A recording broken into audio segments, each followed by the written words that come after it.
Igbo kwenu, anyị ekwechirigo kpọmkwem were sị na asụsụ Igbo agaghị anwụ n'aka anyị. Ogbuonyeakpanti na-ewetara gị ozi a site na ntụziaka ndị Brothers at Newspedia. Ngwa gezie ntị nke ọma ka anyị wetara unu ihe mere n'izuụka nke gara aga. Ndị mba United Kingdom emepeela ọnọdụ n'Enugu steeti ebe a na-akpọ Visa Center, ya bụ ebe ha ga-anọzi were na-esunye ndị mmadụ bụ ndị nke chọrọ ịbịa obodo United Kingdom akwụkwọ. Onye kwupụtara nke a bụ onye ọkammụta Chidebere Ọnya, ya bụ onye odeakwụkwọ nke gọọmenti Enugu steeti. O kwupụtara nke a ụbọchị Mọnde 11 nke ọnwa Septemba anyị nọ n'ime ya. O kwuru sị na mmepe nke Visa Center ndị UK gọọmenti budata n'ala Enugu steeti ga-enyere ụmụ Enugu steeti aka, nyerekwa ụmụ Igbo niile aka, ma nyerekwa ụmụ Naịjirịa ndị ọzọ aka, ma wetunata ogologo oge niile a na-egbu mgbe ndị mmadụ na-etinye akwụkwọ ha. Mmepe nke a emepere n'Enugu ga-eme ka ọ dịzie mfe. Ọnya kwuru sị na mmepe Visa Center nke emepere n'Enugu so na arịrịọ gọvanọ nke Enugu steeti Peter Mba rịọrọ onye nnọchiteanya nke mba United Kingdom a na-akpọ Dr. Richard Montgomery oge ọ bịara nleta n'Enugu steeti n'ọnwa Juun nke afọ anyị nọ n'ime ya. Ndị gọọmenti Enugu steeti werezi ohere a were na-akpọku onye ọbụla, ọ kachasị ndị nke bi na mpaghara ala Igbo niile, ka ha were ohere a were wunye akwụkwọ ha na Enugu steeti, na ha ga-echekwaba onye ọbụla nke ọma. Ogbuonyeakpanti werezi ohere a were na-ekene ndị mba United Kingdom na mbulata nke ha bulatara oke nke lulu ndị Igbo, maka na o teela aka etosiri ime ihe dị otu a n'ala Igbo. Ileghachi anya azụ, ị ga-ahụ na nyere ndị Hausa oke nke lulu ha na Abuja, nyekwazi ndị nke Yoruba nke ha lulu ha na Lagos, ma sizie ndị Igbo ka ha gbafuru ego moto gaba n'ala Hausa nke wa Abuja maọbụ n'ala Yoruba bụ Lagos n'ibinye aka ịchọta akwụkwọ eji eje mba ofesi. Anyị jikwazi ohere a were na-akpọku mba ndị ọzọ dị iche iche ka ha ṅomiri omume nke ndị mba United Kingdom mere site n'ibulata ọnọdụ ebe a na-ebinye aka akwụkwọ nke obodo ha n'ala Igbo. Onye gọvanọ na-achị Anambra steeti, onye ọkammụta Charles Soludo, etoola onye isi ala Tinubu maka nhọpụta nke ọ họpụtara mmadụ ole ma ole n'ala Igbo bụ ndị nke ga-eso ya wee rụọ ọrụ a na-akpọ ministerial appointment. Soludo kwuru sị n'agbanyeghị ntachara vootu nke ndị Igbo nyere onye isi ala Tinubu, ọ maghị nye ha ọrụ onye nke na-ahụkọta maka ọrụ okporo ụzọ nke a na-akpọ Minister for Works. Charles Soludo kwukwazịrị sị na abịa n'ihe gbasara politiks, na ndị mmadụ agaghị enwetacha ihe nke lulu ha maọbụ ihe nke tosiri ha na ha ga-enweta, na ọ bụ ihe ha tụtara na vootu n'oge mbinye aka ga-eme. O kwuru sị na ọ bụrụ na ịgbakọ ma chịkọ ma wepụ, na ị ga-ahụ na ndị Igbo enweghị ebe ha ga-akwụdo ọkpa were kwube ihe nke ha chọrọ n'aka Tinubu. Ogbuonyeakpanti were na-ekwuzi sị n'uche nke onwe m na ihe Tinubu mere abụghị ihe nke a ga-ekpupụeri okpu, maka na ọ bụ ihe iwu na-achị obodo kwuru na obodo ọbụla n'ime Naịjirịa nwere oke nke lulu ha. Onye mejupụtara oke ihe akwụkwọ kwuru abụghị ihe nke emebeghị. Ọ bụrụ na onye isi ala ekweghị enye oke lulu obodo ọbụla maka na ha atụnyereghị aka n'oge ndọrọndọrọ, obodo ahụ nwere ikike ije n'ụlọ ikpe ma jụọ ya ajụjụ ebe oke nke ha dị. Ndị mba United Arab Emirates UAE amahepụgo mmachi nke ha machibidoro ndị Naịjirịa na-aga njem nke mere n'ọnwa Ọktoba afọ gara aga n'oge Buhari na-achị. Ha kagbugo ma mahie ya bụ mmachibido nke amachiburu ha n'ụbọchị Mọnde mkpụrụ ụbọchị 11 nke ọnwa Septemba afọ anyị nọ n'ime ya. Ha kwupụtara nke a oge onye isi ala Naịjirịa Tinubu gara hụ onye isi ala UAE a na-akpọ Mohammed bin Zayed na Abu Dhabi. Ndị onyokomite anyị mere ka anyị mata na Tinubu na-akwado ịga njem na mba Amerịka n'ọnwa Septemba anyị nọ n'ime ya gbaa mkpụrụ ụbọchị 20. N'ebe ahụ ka ọ ga-anọchite ala Naịjirịa maka ọgbakọ nke ndị United Nations General Assembly a ga-ehube na New York. Dị ka ọ na-akwadobe ya bụ njem, ndị ụmụ Naịjirịa bi na mba ofesi Amerịka na-akwadokwu nke fa etu ha ga-esi wee pụta n'igwe ma mee mkpagharị iwe were mebọ Tinubu n'ihu ya ma kparịa ya n'ihu igwe ndị mmadụ nakwa ndị ọchịchị obodo dị iche iche nke ga-abịa ebe ahụ. Ndị onyokomite anyị mere ka anyị mata na ihe kpatara ndị nke bi na mba Amerịka ji akwado maka mkpagharị iwe a bụ na Tinubu riri ji mmụọ ma rikwasa ede mmụọ n'ụzọ o siri wee magoro n'oche ọchịchị nke ọ nọ n'elu ya. N'otu aka ahụ, ndị otu APC bụ ndị nke bi na mba Amerịka nke onye isi ha bụ onye ọkammụta Tai Balofin ekwupụtara n'ụbọchị Tuzdee 12 nke ọnwa Septemba na ha ezigagori ozi n'aka ndị iwu Amerịka ka ha gbaa mbọ gbatara Tinubu ọsọ enyemaka ịhụ na ọ bịara n'ala Amerịka n'udo ma nakwa n'udo. Tai jikwazi ohere ahụ were na-ada aka na ntị gbasara ndị nke chọrọ ịga mkpagharị iwe ụbọchị Tinubu ga-abịa ka ha duo onwe ha ọdụ ma hapụ ime ihe nke ha chọrọ ime. Ogbuonyeakpanti wee na-ekwusi na ọ bụrụgodu na ihe niile nacha na ka ọ sọrọ onye agaghị ana. Ọ bụ ya ka m ji wee na-echetara ndị APC nke Tai bụ onye isi ha na mba Amerịka ka ha marakwa na Amerịka abụghị Naịjirịa ebe ndị ọchịchị na-eduje ndị amị ka egbuo ma kụtọọ ndị nke pụtara ime ngagharị iwe n'obi adịghị mma ha. Mba Amerịka bụ ebe ọchịchị onye kwuo uche ya na-arụ ọrụ n'uju ya. O nweghị ihe a pụrụ ime onye ọbụla pụtara ịga ngagharị iwe dịka iwu siri chọọ na-emebighị ihe ọbụla. Ndị a na-akpọ United Nations International Children's Emergency Fund UNICEF n'aha ịchafụ ekwuola na ihe karịrị nde mmadụ 25 abụrụgo ndị agụụ na-amịkpọ ike n'ala Naịjirịa gbara gburugburu. Ha kwuru sị na ya nwewa agụụ karịrị na mpaghara ugwu Hausa ebe agụụ ji ute were fibe isi.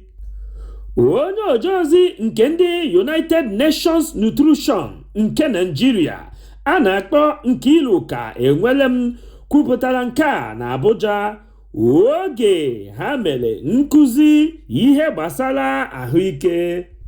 O kwuru sị na ebe agụụ nke na-enweghị nwanne karịrị bụ n'ala Borno steeti, Katsina, Jigawa nakwa Kano steeti. Enwelem kwuru sị na ụmụaka nke Naịjirịa lụrụ nde 35 anaghị eri ezigbo nri nke na-edozi ahụ ọfụma. Ha kwukwasị na agbakajego ma tụlee o wee bụrụ na ọ bụ ndị nke Naịjirịa bụ ndị mbụ na-agabiga ihe dị otu a na mba Afrịka gbaa gburugburu ma bụrụkwa ndị nke abụọ na mba ụwa niile. Ọ bụ ihe jọgburu onwe ya ma sikarịa nkakwu n'isi. Ogbuonyeakpanti werezi ohere a were na-arịọ ndị nne na nna ka ha gbaa mbọ ọfụma ịhụ na a na-enye ụmụ ha nri nke na-edozi ahụ maka na ụmụaka ka na-eto eto tosiri ịdị na-eri ezigbo nri nke ga-enyere uto ha aka.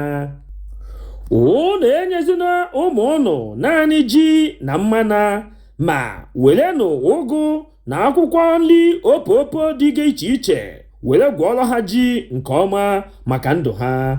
Ndị ụlọakụ nke Fidelity Bank egolola ụlọakụ nke ndị Union Bank UK PLC. Ogbuonyeakpanti na-eme ka ị mara na ego ahụ nke ịsụbara n'aka ndị Union Bank nọkwazi n'aka ndị Fidelity Bank. Mana ụjọ atụna gị maka na ọjị eze dịkwa eze n'aka, ya bụ sọ naanị aha ka agbanworo. Ego gị ahụ agaghị ebenata n'ihe ọ dịbụ, ma ọ bụ ọ gaghị amụnyekwa nwa n'elu ihe nke ọ nọ n'ime ya. Onye odeakwụkwọ nke otu ndị isi oche Fidelity Bank a na-akpọ Ezinwa kwupụtara nke a na Wenezdee, mkpụrụ ụbọchị 13 nke ọnwa Septemba anyị nọ n'ime ya. N'okwu ọnụ ya o kwuru sị na ndị Fidelity Bank akwụchana ụgwọ niile nke ha tosiri ịkwụ, na ọ bụzikwa ha nwezi ihe niile n'aka nke onwe ha. O kwukwazịrị sị na ndị ọba ego nke Nigeria, ya bụ ndị Central Bank of Nigeria, esunyego ha akwụkwọ nke gosiri na onweghọzi mgbochi ọbụla ji ha, na ha ga-ejizi nwayọọ were hazie ihe niile ka ọ ga-esi wee dị. Ya bụ ụjọ atụ n'ụnụ n'udo dị.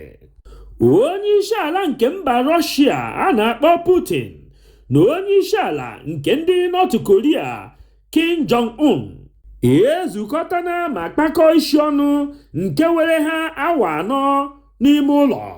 Onye makwanụ ngwugwu nke ha na-ekechikọnọta. Ndị onyokomite anyị mere ka anyị mara na nzukọ nke ha abụọ mere bụ ihe nke gara nke ọma. O kwuru sị na ha nwere ezigbo nkwekọrịta nke ga-amịtara obodo ha abụọ mkpụrụ ọma nke tọrọ atọ n'ọdịnihu. Mekwara ka anyị mara na Kim, ya bụ onye isi nke ndị North Korea, hapụrụ obodo Russia n'ezigbote aṅụrị na afọ ojuju. Ndị niile na-agba ajụjụ ọnụ jupụtakwara n'ebe ahụ ma na-agba mbọ ka ha mara ihe ha abụọ kpakọrịtara na ụka nke ha kpara, mana ha ekweghị atụpere onye ọbụla azụ ma ọ bụrụgodo obere. Ya bụ nke a gosiri na ha abụọ kpara nkata nke mmiri enweghị ike ịtụpụ n'ime ya. Ogbuonyeakpanti werezie na-ajụ gị bụ onye na-ege m ntị, na ọ bụrụ na ọ bụ gị bụ Putin, ị nwere ike ikwupụta ihe nke unu kpara na nkata. Dịka magomago nke ndị tribunal mere n'ụbọchị ha kpere ikpe Peter Obi, Atiku nakwazi Tinubu, ebe ha ji ntụ na aghụghọ were gbagwojuo onye ọbụla anya. Nke a mere na ala Naịjirịa kpọhụrụ ihu dịka ụwa ntọ. Oke nọzi n'ọhịa, ngwere nọzi n'ụzọ. Ndị kwe na ndị ekweghị were bụrụzie ihe nke ahịa n'azụ. Dịka ya nwawa ikpe mara eziokwu nke aka azụ dị na ya na-ada bugabuga. Otu ọmarịcha nwaanyị ada ndị Igbo ji eje mba a na-akpọ onye ọkammụta Chimamanda Adichie eburugo ya nwa ikpe nke ndị tribunal nke ha kpegburu ekpegbu n'ụzọ akwụ ya ọtọ, were buru ya ma buga ebe okwu na-agara ọnụ, ya bụ na CNN News, werezie gbaa akwụ n'ahịa. Chimamanda tiwara ya nwa bụ akụ oyibo nsugbe n'ihu CNN, nke mere na ikuku kuru ndị mba ụwa niile were hụ ike ọkụkọ. Ngwa kirizie nwada Chimamanda n'ihu onyonyo nke ndị CNN ka ikwete na ọ na-eme.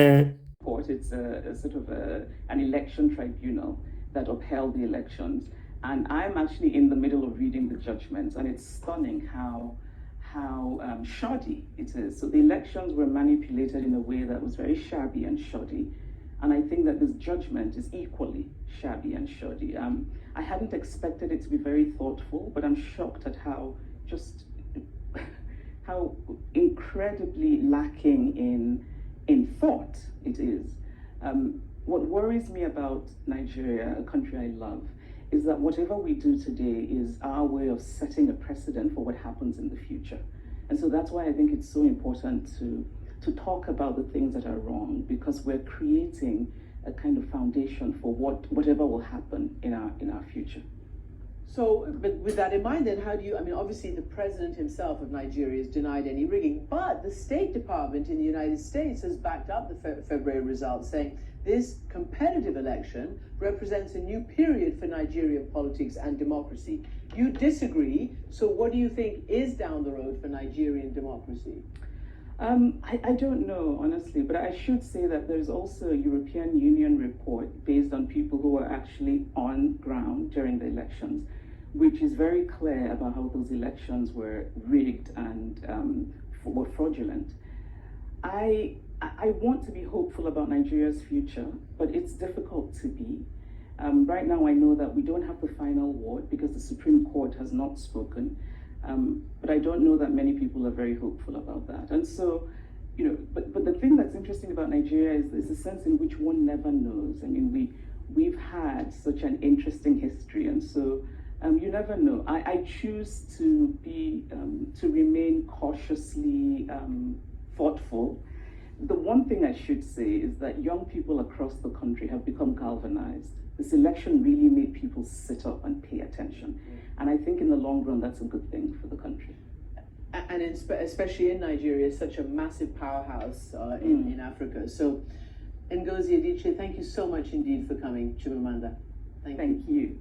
N'otu aka ahụ, onye ọkammụta Soyinka amapụtago ọzọ were sị na ndị ọchịchị nke Labour Party niile maala nke ọma na Peter Obi dajiri ukwu na ntụnyeaka nke onyeisi ala Naịjirịa emere eme. Soyinka kwuru sị na Peter Obi na ndị Labour Party ji asị na-akwanye ụmụ Naịjirịa n'ike ka ha were kwete na ọ bụ Peter Obi bụ onye nke nwe mmeri.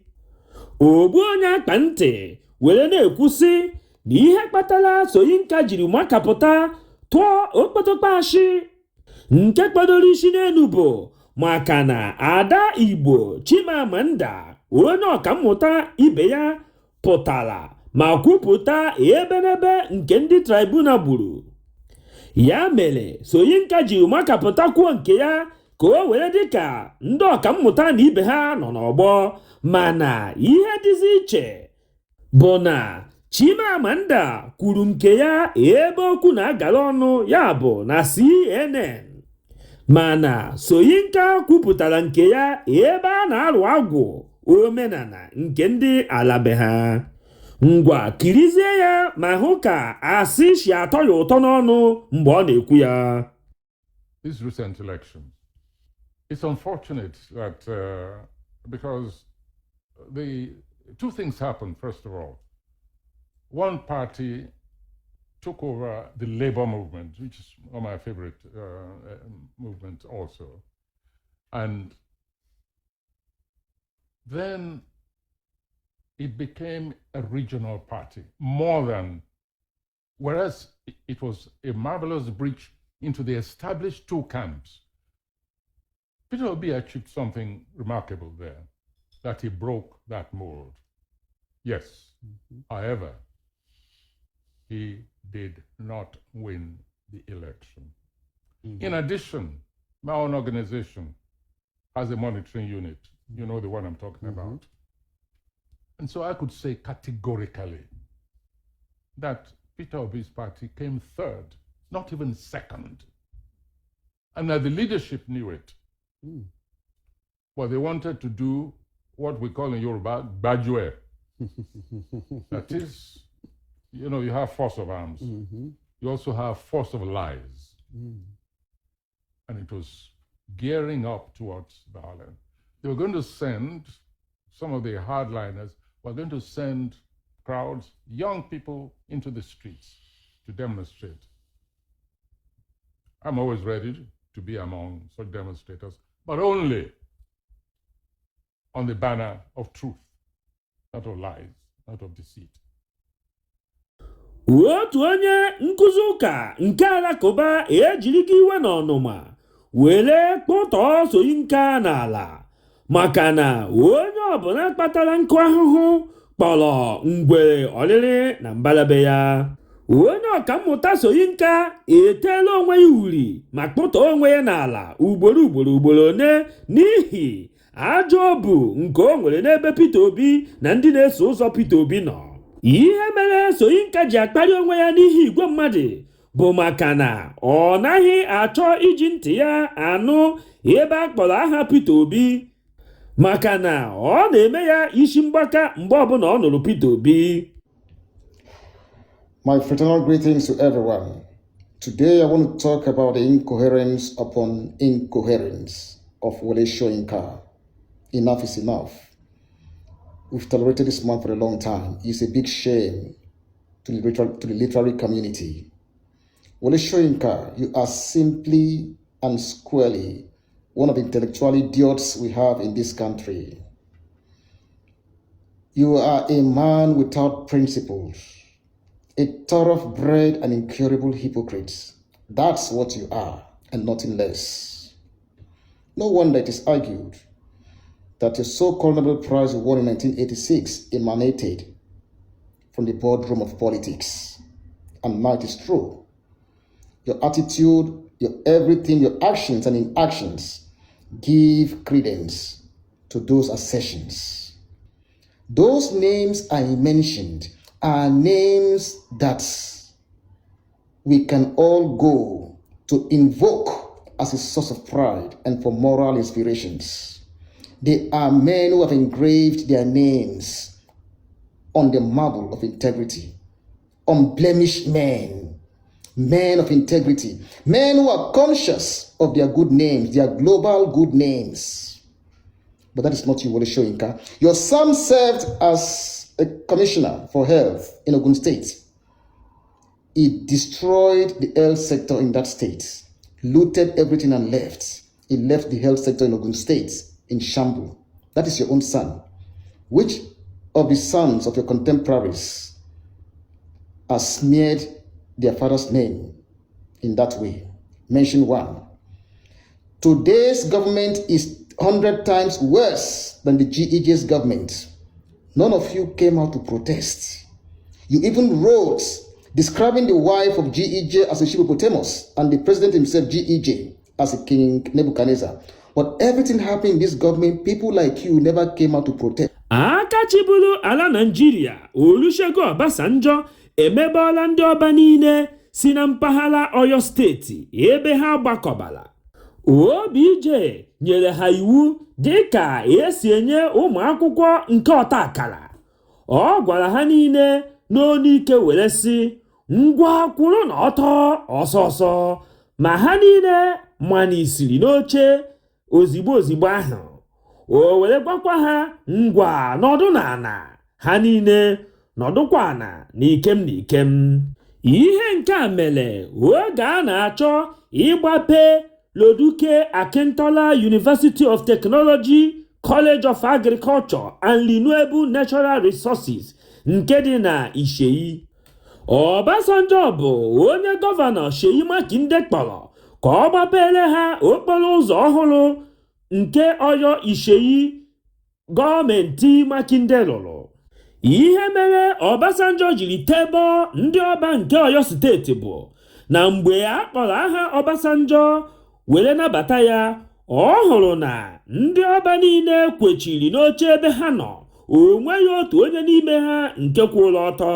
Nke a mere iwe jiri wee ya, o were sị na ọ bụ na ha tosighọ ịkwanyere ya ugwu ma kwụrụ ọtọ. Ọ bụ ya mere o ji were onu ike were gwa ha, manienu n'oche ahụ unu nọ, ngwa kirizie ka ya nwewe ihe siri wee mee. Ị gwazie anyị ihe ị chere gbasara ihe OBJ mere. Ọ bụ ihe nke dị mma ka ọ bụ ihe nke na-adịghị mma? ṣùgbọ́n ẹ jẹ́ kí n sọ nǹkan kan. ibi tí gómìnà bá wà tàbí president bá wà kò sí ọba náà ó láti dìde fún gómìnà tàbí fún president ẹ dìde.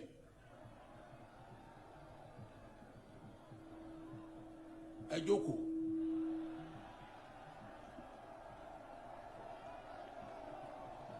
ndị gọọmenti nke Lagos steeti ekwupụta na ha ga-egbochi ụgbọala ndị mmadụ ka ha rapụ ịgafe n'elu akwa nke a na-akpọ Third Mainland Bridge maka ọrụ nke ha chọrọ ịlụ n'elu ya. Ha kwupụtara nke a ụbọchị Fraịde 15 nke ọnwa Septemba anyị nọ n'ime ya. Ha mere ka anyị mara na ya nwewe ọrụ ga-abụ mkpụrụ ụbọchị na-abụ, ya bụ ụbọchị ụka 17 nke Septemba nakwa mkpụrụ ụbọchị ụka ọzọ ga-abụ 24 nke ọnwa Septemba anyị nọ n'ime ya. Ya bụ ọrụ akwa ga-amalite n'ọnụ ụtụtụ n'ọkụ elekere 7 nke ụtụtụ were gagide ruo n'elekere 7 nke mgbede. Ogbuonyeakpanti werezie na-eme ka ị mara n'oge, were kwado onwe gị nke ọma ka ọ lapụ ịda gị mberede. Mana ọ bụrụ na ị chọrịrị ịga njem n'ụbọchị abụọ ndị ahụ ha ga-alụ ya ọrụ, ngwa gezie ntị nke ọma ka ị mara apịanwe nke ị ga-esi were wụpụta. Ụgbọala nke ndị ga-esi mpaghara Alapere Ogudu Lagos Ibadan Expressway na-aga Lagos Island, unu ga-atụgharị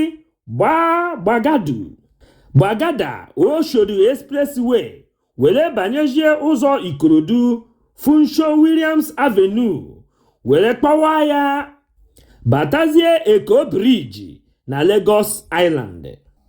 N'otu aka ahụ kwazi ụgbọala nke ndị ga-esi Lagos Maryland Herbert Makuri Road na ndị nke ga-esi Lagos Island were pụta ịga ụzọ Third Mainland Bridge ga-atụgharị ma gbaa ụzọ Murtala Mohammed ka ha were banyezie Kata Bridge were si ebe ahụ banye Lagos Island. Otu onye ahariaha a na-akpọ Joe Igbokwe amaala ekwo ma jere ndị Igbo niile ma kparịa ha dịka o si eme na mbụ. Joe Igbokwe kwuru sị na ọ ga-ewe ndị Igbo ihe karịrị 25 tupu ha enwee ike ịchị ala Naịjirịa, na ọ ga-abụkwa n'ekete n'ike. Igbokwe kwukwazịrị sị na onye ọbụla nke kwetere na Peter Obi meriri na ọkwa ọchịchị nke onye isi ala emere, na onye ahụ ga-ekwete n'ihe niile nke ọ nụrụ. O kwukwazịrị sị na ndị Igbo ka na-emerịta ndudu, ya bụ misteki nke ha mere n'oge a nụrụ agha Biafra. Ya nwa Joe Igbokwe jikwazi ohere ahụ were kparịa ndị Igbo ma kpọọ ndị Igbo niile otighere anya ahụ ụzọ n'ihe nke na-eme n'ala Naịjirịa. Joe Igbokwe oke ọkpa na-agwa ahịhịa kwukwazịrị sị na ndị Igbo na-eche na ọ bụ sọ naanị ha ka Chukwu kere nke ọma karịa ndị ọzọ, mana ha amaghị na ha achịtaghị aja ọbụla. Joe Igbokwe, ya bụ onye isi nke ndị na-ekpocha pịtọpịtọ bụ ngwongwo na ngwongwo awụnye n'ime gota nke ndị Lagos, kwuru sị na ihe ya ma bụ na mgbe ọbụla emechara ntụnye aka nke ala Naịjirịa, na ndị Igbo niile na-akwa sọ naanị akwa alịlị, mana asị ha bịa gbaa egwu politiks ha asị mba. Asịkwanụ ndị Igbo na ha bịa metọị na mpaghara akụkụ Naịjirịa niile ha asị mba. Asịkwuo ha mee n'udo n'etiti ha na ndị agbụrụ ndị ọzọ dị iche iche nọ n'ala Naịjirịa ha asịkwazi mba. Ya wụ Igbokwe were na-asị ka ya gwazie ndị Igbo nke wee eziokwu, ya bụ nke tọrọ bịa tii bụ na 2031 nakwazi 2039 abụrụgo ihe nke a haziri nke ọma na ndị Igbo enweghị ebe ha ga-achịta aja. Joe Igbokwe bụ onye Igbo nke si na mpaghara Nnewi bụ onye nke na-akparị ndị Igbo kwamgbe bụ onye nke kwuru ihe ndị a. Kedu ihe ị na-eche gbasara okwu ndị a Joe Igbokwe kwuru? Aka chịburu ala Naịjirịa Olusegun Obasanjo agọlọgo isi onwe ya gbasara ebubo ụgha nke ndị ọnọnọ ndị ahụ ọnwa boro ya, ebe ha bodoro ya ebubo were kwuo sị na Obasanjo nakwazi Tinubu zukọtara ma kpakọrịta ụka n'ebe ọba alaka nke Igbalande na-eme mmemme ncheta ọmụmụ ya nke ọ gbara afọ 80 nke o mere na Abeokuta ụbọchị Tọzdee 14 nke ọnwa Septemba anyị nọ n'ime ya. Obasanjo gwara ndị nke na-ebugharị asịrị n'isi dịka gala ka ha chee echiche gbasara ajọ ndụ nke ha na-ebi n'itetọ aha mmadụ. Obije kwuru sị na ya ahụtụbeghị Tinubu kamgbe Julaị 2022 oge ọ bịara be ya maka ngagharị achọmnta vootu nke emere, na kamgbe ahụ na ya nwewa Obasanjo na Tinubu ahụkọtabeghị anya ọzọ. O werezi otu aka ahụ wee na-agwazi ndị ile ncha ka ha kwa ile ha nga ma kwuo sọ naanị eziokwu bụ ihe nke ha ma. Ọ gwụla ka ọ ha anyị n'ọnụ n'ụbọchị tata. Echefukwana ibinyere anyị aka gị n'ebe edere sọskraịb. O nweghị ego gị ga-apụ na ibi aka na ya, kama ọ ga na-echetara gị mgbe ọbụla anyị wepụtara ihe onyonyo ka ị bụrụ ndị izizi ga-afụ ihe anyị wepụtara. Udo dịrị ụnụ. Izu ụka anyị banyere ga-abụrụ anyị ihe ọma. Echefukwana ịtụsasị ozi a ka o rute onye ọbụla ntị. Kwuo ihe ọbụla gbasara gị ịnụrụ n'okpuru sekshọn comment section. Ogbuonyeakpanti were na-asịzi gị izu ụka nke a anyị ga-abanye ga-abụrụ gị ngọzi. Ihe ọbụla ị na-eme bụ ihe dị mma, gị mere ya gaba. Udo dịrị ụnụ.